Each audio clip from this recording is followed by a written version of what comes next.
ना करें कि आज कल कर लिया, परसों कर लिया, नरसों कर लिया और इसके बाद वो वहाँ पे ध्वजा वैसे ही फटी हुई है या फिर गिर गई है या फिर सड़कों पे फटी पड़ी हुई है या घर के जो है गाड़ी या घर के सामान पोंछने के काम आ रही है, तो इस तरीके से उसको बिल्कुल ना। नमस्कार दोस्तों, welcome back to my channel life is joyful. Hope आप सब अच्छे होंगे, स्वस्थ होंगे, मस्त होंगे। मैं भी अच्छी हूँ।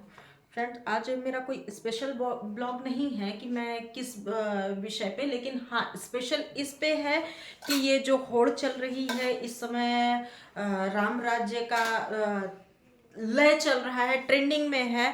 तो कुछ उस पे एक विशेष बात, पतिदेव भी मेरे आ रहे थे जब रास्ते में, तो इन्होंने भी देखा और फिर आज भी वही सारी चीज़ें हैं। तो बस इसी पे लोगों से एक अपील भी है। गाड़ी में, साइकिल में झंडा लगा ले रहे हैं। एक मतलब उसमें झंडे में भी देखने को आ रहा है कि भाई उसमें भगवान राम की फ़ोटो बनी हुई है, महाबली हनुमान जी की फ़ोटो बनी हुई है। तो वो थोड़ा सा गलत है, ठीक है, क्योंकि अभी आप एक दिन दो दिन उसका लगा के घूमोगे, टहलोगे और फिर उसके बाद कहीं ना कहीं इधर उधर आप फेंकोगे। बिल्कुल आप लगा सकते हैं, यदि उसकी इज्जत कर सकते हैं तो आप लगाइए भी, लेकिन 2 3 4 दिन के बाद ये जो कूड़ेदानों और रोड सड़कों पे मिलेंगे, शायद वो उचित नहीं है। वो गलत है। वो गलत है। राम क्या है? राम को किसी ने देखा तो है नहीं। बिल्कुल, राम नाम भगवान ही है। तो हम उसी उनका नाम की नाम पूजा। ही, जिस नाम की हम पूजा करते हैं, हमारे लिए वो नाम ही विशेष है। हमारे सनातन का वही एक जो है वो परमार्थ है। बाकायदे तो घर में दिए जलाइए बिल्कुल आप जिस और तरह से उत्साह मना सकते हैं वो। लोगों को भोजन कराइए, गरीबों को कुछ दान करिए, ज़रूरतमंदों को सहायता करिए, ठीक है। भाई मेन चीज़ क्या है कि उनका मंदिर में प्रवेश, भाई राम भगवान तो पहले से ही थे, कोई ऐसा है नहीं कि हाँ नए नए वो भी आ गए। अब वो 14 वर्ष का वनवास बिता के लौट रहे, ठीक है, कहने की बात है, वो अलग बात है। 500 साल से, सॉरी। तो वो वही अयोध्या में ही निवास कर रहे थे और सदैव वो रहे हैं। हम बस ये है कि अब उनका स्थान थोड़ा सा परिवर्तित हो रहा है, हमारी एक जगह प्रमुख हो गई कि हाँ भैया उनके नाम से एक विशेष मंदिर बन गए, उस मंदिर में जाके हम पूजा कर रहे हैं, लेकिन वो रहे सदैव। तो अगर आप उस महापर्व को और अच्छे से करना चाहते हैं तो भाई घरों में दिए जलाएं, मंदिरों में जाएं, घरों में पाठ करें, राम नाम का जाप करें, घरों की साफ सफाई करें, मोहल्ले की साफ सफाई करें। मतलब एक तरीके से ऐसा रखें कि हाँ लगे कि हाँ आपने किसी पर्व को मनाया है, ठीक है, वैसा अपने नहीं। अंदर की बुराइयों को जब तक आप रखेंगे आज तब तक कोई राम आज राज्य आप नहीं भाई है। दिया जला रहे हो, ठीक है, पटाखे जला रहे हो, तो ये एक दिन के लिए ना करें। ऐसा करें कि आपको लगे कि हाँ ठीक है, आपने वास्तव में भगवान राम आए हैं और बाकायदे हमने उनकी स्वागत अपने तरीके से, अपनी इच्छा अनुसार, हमारी व्यवस्था के अनुसार ये हमने किए। ये तो एक कल्चर और फैशन बना दिया, देख दिखावे का बना दिया कि घर में झंडे लगा दिए और गाड़ियों में झंडे लगा दिए, राम के जयकारे लगाते हुए सड़कों पे घूम रहे हैं। ये नहीं देख रहे हैं कि हाँ ठीक है, हम सड़कों पे टहल रहे हैं, काफिला निकाल रहे हैं, तो उससे और लोगों को भी दिक्कत हो रही है। अड़ोसी पड़ोसियों को, भाई बहुत सारे ऐसे वृद्ध लोग हैं जो अस्वस्थ हैं, बहुत सारे बच्चे हैं जो रोड पे खेल रहे हैं, अड़ोस पड़ोस में खेल रहे हैं, तो कहीं ना कहीं उनको भी उससे क्षति हो रही है या हो सकती है। तो उनको शांति ढंग से मनाएं, अच्छे से मनाएं और पूरे उत्साह से मनाएं। बस ये है कि दिखावा ना करें उसमें। हाँ, मतलब हम लोगों का मोटिव ये नहीं है किसी कि हम विशेष किसी को टिप्पणी आहत करना या नहीं कर रहे किसी हैं की आस्था का मजाक नहीं बनाना, किसी के मतलब उत्साह का हमें वो नहीं करना है। तो ये हमारा सीधा सा एक कहना ये है कि बिल्कुल ऐसे करिए कि लगना चाहिए कि हाँ बिल्कुल आप एक वास्तव में सनातनी है। उनके आने का मकसद इस हिसाब से समझा जाए कि भाई राम राज्य आ रहा है, पहले भी था, आज ये है कि हाँ ठीक है, हमारी एक मतलब आप ये समझ लीजिए कि विचारधारा थी या एक हमारी सोच थी, हमारी कल्पना थी कि हाँ भाई हमारे भगवान का जो है उनका अपना मंदिर नहीं है या फिर वो अपने स्थान पर नहीं है। तो ठीक है, आज उनके आशीर्वाद से और उनके फल प्रसाद से जो है वो सारी चीज़ें फिर से पुनः स्थापित हो गई। तो हमारा जो मतलब कर्तव्य बनता है वो ये बनता है कि भाई हम उनकी चीज़ों को, उनके जो आचरण को और उनकी विचारधारा जो थी समाज के प्रति, लोगों के प्रति, परिवारजन के प्रति जो थी, हम उस चीज़ को अपनाएं तो शायद कहीं ना कहीं हम उनको साकार रूप में अपने साथ देखेंगे। बेशक बहुत बड़ा हमारे लिए कल का दिन होगा कि भाई इस कलयुग में अगर कहा जाए तो हमारे तो भगवान श्री राम ही रहे हैं, सदैव रहे हैं, आगे भी रहेंगे।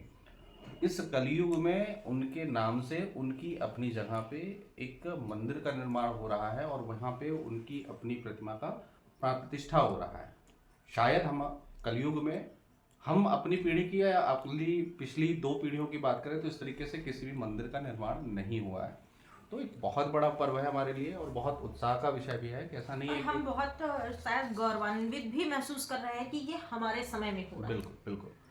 तो इस वजह से किसी धर्म को, किसी लोगों को पर्टिकुलर, किसी लोगों को आहत नहीं किया जा रहा है। बस आप सबसे ये निवेदन है कि हमारा जो राम राज्य है वो तभी साकार होगा जब आप अपने अपने सभी अपने अपने कर्तव्यों का निर्वहन करें सही तरीके से, और हमारे आसपास के लोगों को हम तकलीफ ना दें। हमारे आसपास के लोगों को हम जितना हो सके, हमारे काबिल जो भी है, हम जिस तरह से सक्षम हों, अपने लोगों को, अपने घर में अपने बड़ों को प्यार और दें। हाँ, एक एक चीज़ और, अगर आप अपने घरों में इस ध्वजा को फहरा रहे हैं तो इस ध्वजा को सदैव रखें, हमेशा उस घर में लगा रहने दें। ऐसा ना करें कि कल की डेट में वो खत्म हो गया, उत्सव हमारा खत्म या हो गया फट या गया या परसों हो जो गया। भी है तो तो वो हमने, उसी स्थिति में है। अगर आपने अपने आप को आइडेंटिफाई कराया है या आप उस चीज़ को मानते हैं या आपकी आस्था उससे और बढ़ती है या आप अपनी आस्था को प्रदर्शित करते हैं, तो उस चीज़ को सदैव के लिए बना के रखें और अपना के रखें। ऐसा ना करें कि आज कल कर लिया, परसों कर लिया, नरसों कर लिया और इसके बाद वो वहाँ पे ध्वजा वैसे ही फटी हुई है या फिर गिर गई है या फिर सड़कों पे फटी पड़ी हुई है या घर के जो है गाड़ी या घर के सामान पोंछने के काम आ रही है। तो इस तरीके से उसको उसका बिल्कुल ना निरादर करें। ना करें। अगर कोई ऐसी स्थितियां बन रही हैं तो बेशक मत लगाएं, घर में 2 दिए ज़्यादा जलाएं, ठीक है, लेकिन इस तरीके का दिखावा मत करें।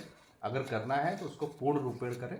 गाड़ियों में लगा रहे हैं तो बेशक घर के लोगों के, परिवार के लोगों के, समाज के लोगों के और ख़ासकर जो हमारे ये विक्रेतागण हैं, इनकी भी एक नैतिक जिम्मेदारी है कि उस चीज़ का बिल्कुल ये बता के रखें कि भाई अगर आप कल की डेट में गाड़ी से हटा रहे हो या साइकिल से हटा रहे हो, किसी भी चीज़ से, तो उसको एक व्यवस्थित स्थान पर रखें जहाँ पर उसका निरादर ना हो सके। हाँ, निरादर ना हो सके, उसको ऐसे डिस्ट्रॉय ना करें कि हम उसका निरादर कर रहे हैं, असम्मान कर रहे हैं, कहीं भी फेंका है इधर उधर, ये सारी चीजें। आजकल छोटे छोटे बच्चे, अभी आज हम सुन रहे थे कि जिनको भी पता नहीं भाई हमारे भगवान, हमारे जो है हिंदू धर्म के सर्व गुरु, जो सबसे बड़े गुरु माने जाते हैं, भगवान श्री शंकराचार्य महाराज, तो उनको भी लेकर लोग टिप्पणी कर रहे हैं, सोशल मीडिया का एक पार्ट बना रहे हैं, अपने अपने क्लिप, इस तरीके की चीज़ें।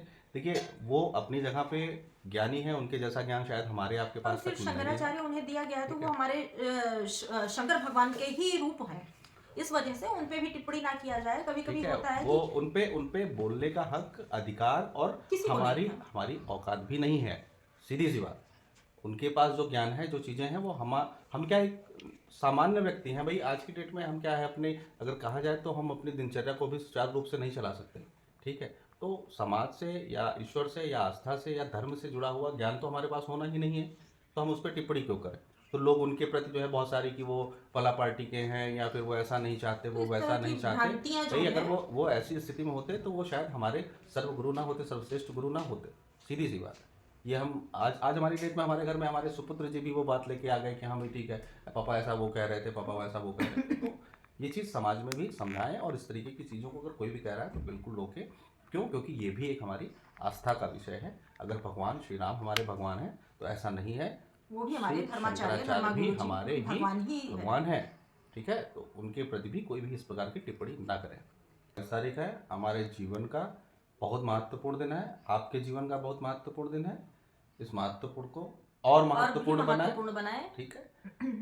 हर व्यक्ति को खुश करने की कोशिश करें, खासकर अपने माता पिता को। उन व्यक्तियों को जरूर करें जो इस उत्सव को माने कि हाँ ठीक है, ये एक उत्सव रहा है। आप अपने गली मोहल्ले आस पड़ोस में देखें, ज़रूरतमंद जो हों, भूखे हों, बच्चे हों, गरीब हों, उनकी सहायता करें, उनकी ज़रूरतों को थोड़ा सा, जितना भी आपकी यथाशक्ति हो सकता है जिस उसको प्रकार से आप सक्षम हो, पूरा करने की कोशिश करें। उनको भी लगना चाहिए कि हाँ ठीक है, वास्तव में एक उत्सव हुआ है, भगवान राम आए हैं। तो वो हमें वहाँ से फील होगा जब उनके अंदर वो चीज़ प्रदर्शित होगी। हम तो स्वीकार कर ही रहे हैं, कम से कम हम उनके लिए करेंगे तो वो भी मन से थोड़ा सा स्वीकार करेंगे कि नहीं, राम राज्य आ रहा है, आ चुका है। अपने बच्चों में अच्छा आचरण लाएं, अपने बुजुर्गों को, अपने बड़ों को प्यार दें, उनका सम्मान करें, उनका सहयोग करें। वो जिस तरह से उनकी चीज़ों को समझें। आजकल जैसे है कि लोग हम अपने ही घर में राम राज्य की बात तो करते हैं, लेकिन अपने माता पिता की भी इज्जत नहीं कर रहे हैं, उनका अनादर कर रहे हैं, तो वो राम राज्य नहीं है। क्योंकि श्री रामचंद्र जी जिसके लिए हम श्री राम के नारे लगा रहे हैं, उन्होंने ऐसा नहीं किया। अपनी माँ के वादे के लिए, अपने पिता के वचन के लिए, जो अगर 14 साल का वनवास तो उनका खत्म हो गया था, लेकिन 500 साल का वनवास जिन्होंने झेला, तो उस श्री राम का आचरण आप अपना रहे हैं। तो सर्वप्रथम अपने माता पिता का आदर करें, अपने बड़ों का आदर करें, और अपने बच्चों को वो आचरण दें कि वो आगे इस चीज को निरंतर आचरण में अपने लाते रहें। सबसे हमारा सबसे प्रमुख रामराज जी यही होगा। उसको ज़्यादा से ज़्यादा लोगों के बीच में शेयर भी करिए, और आपके भी अपने जो भी सुझाव हों या हमसे कोई त्रुटियां हुई हों या हमारा कोई वक्तव्य गलत रहा हो तो उसके लिए तहे दिल से क्षमा। ठीक है, जय श्री राम। तब तक के लिए जय श्री राम।